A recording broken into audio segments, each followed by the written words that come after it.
안녕하세요. 경건올림픽 마지막 주차 강의를 맡은 장영은 자매입니다. 제가 준비한 강의는 기도에 관한 강의인데요. 여러분들은 기도하면 가장 먼저 뭐가 떠오르시나요? 5월 한 달간 진행 중인 경건올림픽 점수를 받기 위한 항목, 아니면 매번 해야 된다는 것은 잘 알지만 또 생각만큼 잘 되지 않고 막상 하려면 망설여지는 것이라고 생각하시나요? 오늘 강의에서는 기도를 하다 보면 될 수 있는 몇 가지 의문점들에 대해서 나눠보려고 합니다.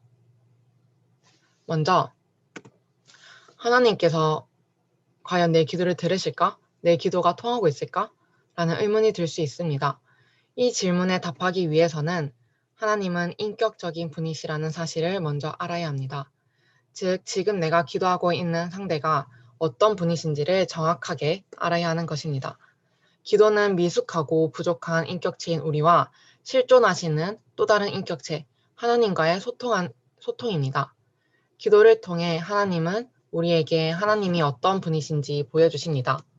우리가 하나님께 드리는 기도에 하나님이 응답하시는 것은 기도의 부수적인 결과이지 가장 중요한 요소는 아닙니다. 하나님이 어떤 분이신지 알면 하나님께서 행하시는 일도 알 수 있게 되는 것입니다.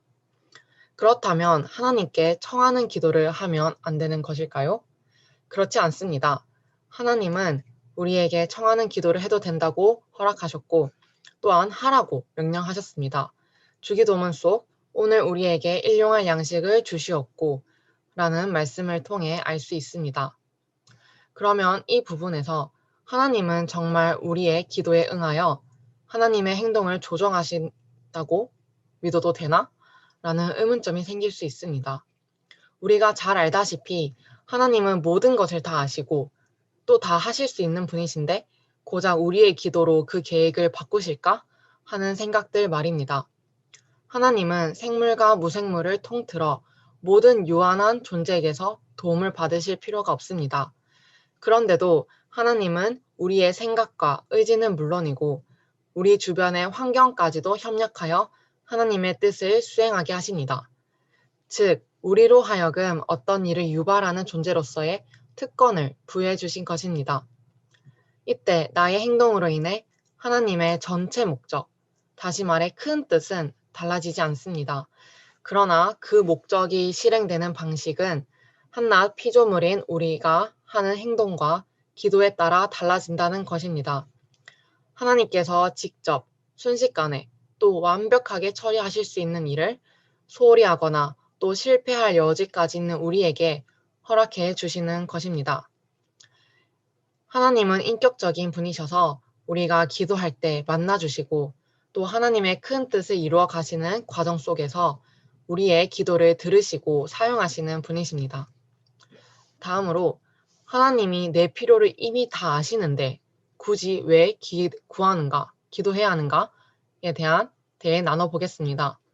이 의문은 하나님의 전지전능하심과 간구하는 기도가 동시에 성립할 수 없는 것처럼 보입니다.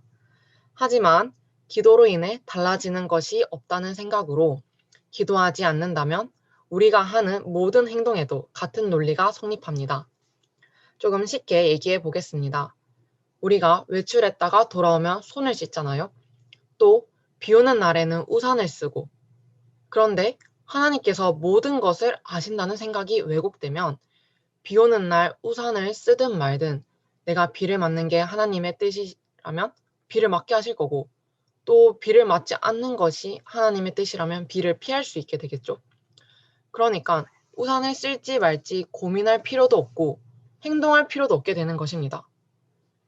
여러분은 이 논리가 어떻게 들리시나요? 조금 이상하죠? 하나님께서 모든 것을 아신다라는 생각 때문에 우리가 아무 행동도 하지 않는 것은 굉장히 이상합니다. 이건 기도에도 똑같이 적용해 볼 수 있습니다. 하나님께서 다 알아서 해주실 텐데 뭐하러 기도하나? 라는 이 말인즉 하나님께서 다 아시는데 뭐하러 아침에 일어나 일을 하고 또 뭐하러 밥을 먹고 비 오는 날 우산을 왜 쓰고 말이 안 된다는 거죠. 하나님께서는 이 세상을 운행하시고 통치하실 때 우리의 행동과 기도가 변수가 되게 하셨습니다. 하나님께서는 우리의 기도와 행동을 즉흥 연기로 허용하신다고 생각하시면 됩니다. 그러나 그 즉흥 연기는 하나님의 큰 그림 안에 종속되어 있어서 하나님의 큰 뜻은 바뀌지 않습니다. 하나님께서 다 아시니까 기도할 필요가 없다?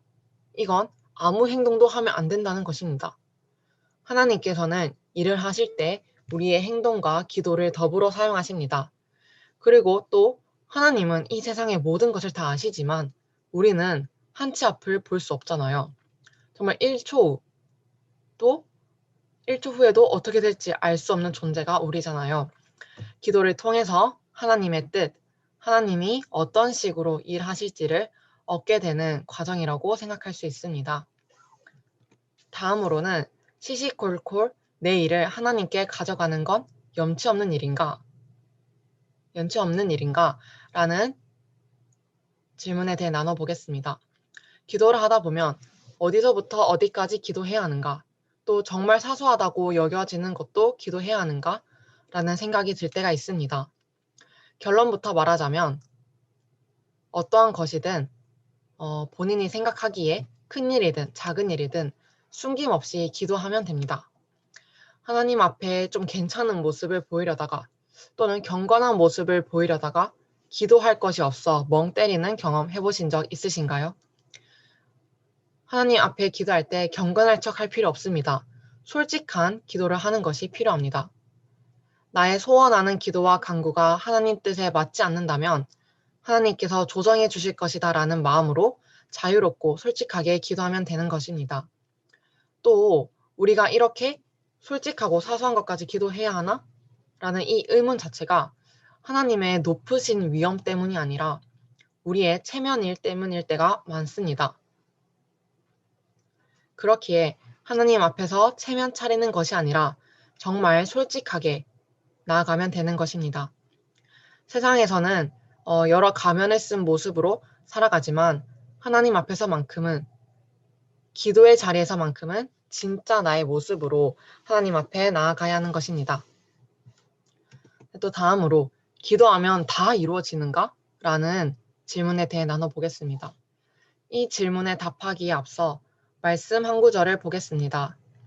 마가복음 11장 24절을 보면 그러므로 내가 너희에게 말하노니 무엇이든지 기도하고 구하는 것을 받은 줄로 믿으라.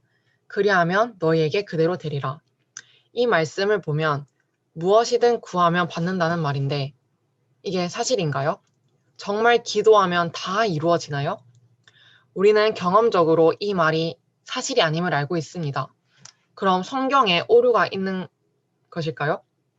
하지만 잘 생각해보면 예수님께서 겟세마네 동산에서 이 잔을 내게서 거두어 달라고 말씀하셨던 그 기도도 이루어지지 않았어요. 심지어 예수님이 하신 기도도 이루어지지 않은 거죠. 좀 이상하죠? 그럼 예를 하나 들어보겠습니다. 축구에서 페널티킥 하는 상황에서 키커도 기독교인이고 골키퍼도 기독교인이라고 해봅시다. 페널티킥을 차기 전에 둘 다 하나님께 기도를 합니다. 키커는 당연히 골을 넣게 해달라고 또 골키퍼는 골을 맞게 해달라고 기도하겠지요? 그럼 어떻게 될까요? 결과는 골을 넣거나 못 넣거나 둘 중에 하나겠죠. 둘 다 기도를 했는데 누구의 기도는 이루어지고 또 누구의 기도는 이루어지지 않았죠. 이 상황은 마가복음 말씀이 이 상황, 정말 페널티킥을 하는 이 사소한 상황 하나도 해결하지 못하는 것처럼 보입니다. 그럼 또 누군가는 이렇게 말할 수 있겠죠. 그 두 사람 중에 믿음이 센 사람이 이긴다. 믿음이 센 사람의 기도를 하나님께서 들으신다. 이것도 말이 조금 이상하죠. 그리고 또 과연 그럴까요? 그러면 제가 하나님 메시처럼 축구를 잘하게 해주세요 라고 기도하면 그렇게 되나요? 당연히 아니겠죠. 그렇다면 마가복음의 이 말씀은 어떻게 이해해야 할까요? 하나님은 우리의 기도를 자주 거절하실 것임에도 왜 이런 약속을 하셨나? 결론부터 말하자면 이 말하는 대로 구하면 다 이루어진다라는 말씀은 하나님의 동력자로서 하나님께 협력하는 사역에 필요한 것을 요청할 때 적용되는 말씀입니다. 조금 이해가 되시나요? 좀 더 이해를 돕기 위해 주인과 종, 주인과 친구라는 개념으로 설명해 보겠습니다. 먼저 종은 주인의 일을 제대로 알 수 없습니다. 하지만 상대적으로 주인의 친구는 주인의 일을 종보다 좀 더 잘 알 수 있겠죠. 가까이 지내는 사이니까. 이 관계를 하나님과 우리의 관계라고 생각해 봅시다. 우리가 하나님과 주인과 종의 관계라면 종이 주인에게 무엇인가를 구할 때 주인의 입장에서 그것이 합당하지 않다고 생각되면 들어주지 않겠죠. 그런데 친구는 주인이 하는 일을 종보다는 좀 더 잘 안다는 거죠. 그래서 친구가 주인에게 구하는 것은 단순히 자기의 유익만을 위해서 구하는 것이 아니라는 거죠. 이 둘의 차이가 조금은 이해되시나요? 그래서 구하면 모든 것이 다 이루어진다 라는 이 말씀은 다 이루어진다. 여기에 초점이 맞춰져 있는 게 아니라 우리가 하나님과 종의 관계를 넘어서 친구의 관계가 되면 하나님의 일에 동참할 수 있다 라는 것에 초점이 맞춰져 있는 거죠. 친구의 관계가 되면 우리가 구하는 것들이 하나님의 뜻에 또 그 기도가 맞춰진다면 그 기도는 이루어지는 것입니다. 무엇이든지 구하면 다 이루어진다라는 말씀은 하나님과 하나가 되어 가는 놀라운 믿음을 가졌을 때를 얘기하는 말씀인 거죠. 또 그렇다면 기도할 때 조심해야 하는 덫에는 어떤 것들이 있을까요? 첫 번째로는 영적인 것에 매몰되게 하는 것을 경계해야 합니다. 이 말은 기도하면 기도가 영적이고 또 거룩한 것이기에 많은 준비가 필요하고 또 특별한 장소가 필요하다고 생각합니다. 그래서 기도할 상황과 여건이 되지 않아 기도를 하려고 마음 먹었음에도 미루다가 하지 못하는 상황 경험해 보신 적 있으신가요? 지나치게 영적인 것에만 매몰되면 계속해서 부수적인 환경을 의식하게 되는 것이지요. 마음을 가다듬고 진실된 마음으로 기도하는 자리가 그 자리가 바로 기도의 자리의 것입니다. 두 번째로는 기도할 때 생기는 작은 틈을 그대로 내버려 두어야 합니다. 기도할 때 마음 먹은 대로 기도하지 못하고 또 기도할 때 계속해서 의심이 들어서 기도가 방해받을 수 있습니다. 그러니까 그러한 작은 틈들이 기도를 방해하게 되는 것입니다. 그 작은 틈에 매몰되지 말고 그 작은 틈들을 이겨내며 기도의 자리에 나아가면 됩니다. 세 번째로는 기도를 통해 하나님을 이용하는 것을 경계해야 합니다. 사탄은 기도의 목적을 기도의 응답에 집착하게 함으로써 하나님의 신실하심과 은혜로부터 멀어지게 만듭니다. 기도의 목적은 기도의 응답이 아니라 하나님과의 인격적인 만남입니다. 사탄은 청원 기도가 응답되면 그거 원래 기도 안 해도 그렇게 될 것이었다 라고 생각하게 만들고 또 기도가 응답되지 않으면 봐봐 기도해도 소용이 없지 라는 생각을 하게 만듭니다. 우리는 기도를 통해 하나님을 이용하는 어리석음을 범하지 말고 기도의 본질인 하나님 그분에게 온전히 집중해야 합니다. 네 번째로는 자신의 심리적 상태에 휘둘리는 것을 경계해야 합니다. 기도하고 싶지만 우리의 심리가, 우리의 마음 상태가 두려움, 걱정, 낙심에 사로잡힐 때 기도의 자리에 나아가지 못하게 되는 경우가 있습니다. 이것을 경계해야 합니다. 사탄은 우리의 염려와 걱정을 극대화시키고 또 그렇게 느끼게 함으로써 기도하지 못하게 방해합니다. 그래서 우리는 기도가 우리의 심리 상태에 좌우되는 것이 아니라 우리의 중심이 하나님을 향해 있음을 나타내는 표지로 또 그렇게 기도의 자리에 나아가야 하는 것입니다. 네, 이렇게 무슨 일이든지 또 좋은 자극을 받고 해야 되겠다는 생각이 들면 또 당장 실천하기 쉬울 수 있습니다. 하지만 또 기도를 끊고 갈게요.